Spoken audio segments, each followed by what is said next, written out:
नमस्कार। अथ माघ मास कथा 28वां अध्याय आरंभ। इतनी कथा सुनाने के पश्चात महात्मा देवद्युति ने पिशाच देहधारी राजा चित्ररथ से कहा, हे पिशाच, उस ब्रह्म राक्षस अर्थात प्रेत योनिधारी वसु की यह बात सुनने के पश्चात वह धर्मात्मा व्यक्ति कौतूहल एवं जिज्ञासा से ग्रस्त होकर कहने लगा, हे सौम्य, अब तुम कृपा करके उन ज्ञानी पुण्यात्मा सारसों की कथा सुनाने का कष्ट करो, जिनकी बातें याद करके आपके दुखी हृदय को शांति मिलती है।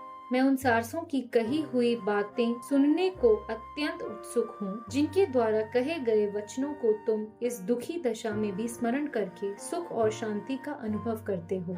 महात्मा देवद्युति आगे बोले, हे पिशाच, उस धर्मात्मा पथिक की बात सुनकर वह प्रेत योनिधारी वसु कहने लगा, हे द्विज श्रेष्ठ, एक समय मैं अत्यंत तीव्र और भूख प्यास से व्याकुल होकर इसी पर्वत पर एक और काफी दूर तक निकल गया था। चलते चलते मैं एक सुंदर नदी के किनारे जा पहुंचा। संयोगवश उसी समय कहीं से यकायक दो सारस पक्षियों का जोड़ा उड़ता हुआ आया। वह जोड़ा वहां उतरकर नदी के स्वच्छ, निर्मल, मनोहर एवं पारदर्शी जल में क्रीड़ा करने लगा। कुछ समय तक जल क्रीड़ा करने के पश्चात नर सारस नदी के किनारे सो गया तथा मादा सारस वहां पर पहरा देने लगी।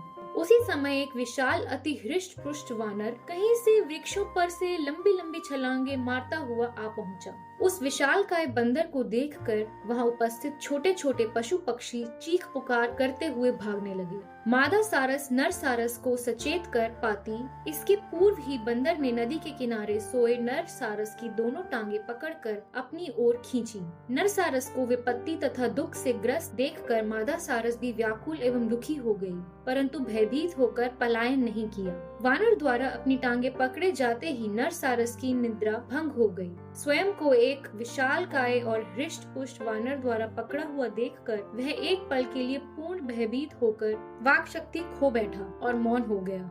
थोड़ा प्रकृतिस्थ होने पर वह नर सारस साहस जुटाकर उस विशाल वानर से बोला, हे कपिश्रेष्ठ, सज्जन जीव कभी भी निरपराध प्राणियों को यंत्रणा देकर बेकार में नहीं सताते।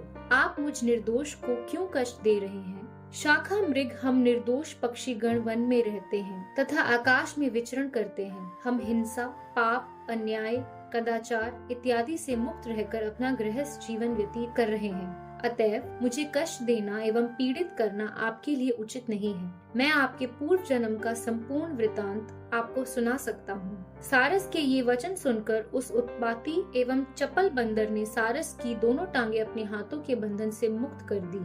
उसने घमंड पूर्ण स्वर्ग में कहा, तुम एक साधारण, शांत और सहज तथा ज्ञान से हीन पक्षी हो। तुम्हारी तुलना में मैं तुमसे बड़ा, शक्तिशाली एवं बुद्धिमान हूँ। अब जल्दी से तुम यह बताओ कि तुम मेरे पूर्व जन्म के बारे में क्यों और कैसे जानते हो तथा क्या जानते हो? सारस ने कहा, ध्यान पूर्वक सुनो। तुम अपने पूर्व जन्म में विंध्याचल पर्वत के राजा थे। उस समय मैं तुम्हारा राजपुरोहित था। मैं सदैव तुम्हें उचित, नीति युक्त तथा धार्मिक मंत्रणा दिया करता था, परंतु तुम मेरे परामर्श पर ध्यान नहीं देते थे। अज्ञान, अहंकार तथा लालच के वशीभूत होकर तुम प्रजा का उचित रूप से पालन नहीं करते थे। तुम अपनी प्रजा पर अनेकों अनुचित कर आरोपित कर उसका शोषण करते हुए अपने राजकोष की वृद्धि करते रहते थे। इस प्रकार प्रजा का शोषण, अन्याय और धर्म विरोधी आचरण करते हुए तुम्हें कई वर्ष व्यतीत हो गए। जब अपनी आयु पूरी कर तुम मृत्यु को प्राप्त हुए, तब तुम्हें घोर नर्क प्राप्त हुए। दीर्घ काल तक भयंकर नरक यातनाओं के कष्ट भोगते समय तुम सदैव ही भगवान से अपने उद्धार की प्रार्थना करते रहते थे।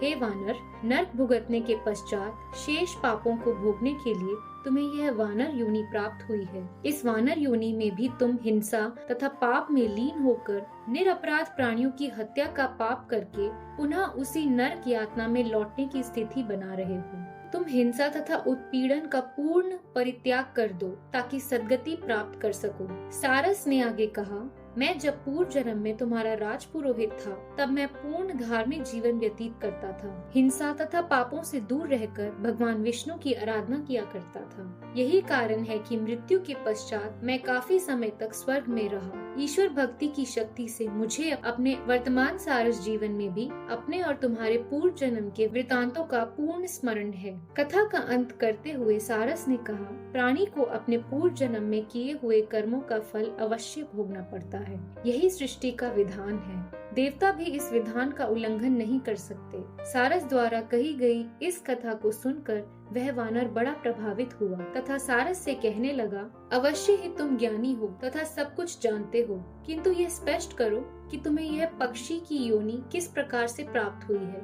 शेष कथा अगले अध्याय में। इति श्री पद्म पुराणे माघ महात्म्ये 28वां अध्याय संपूर्ण। भगवान विष्णु की जय।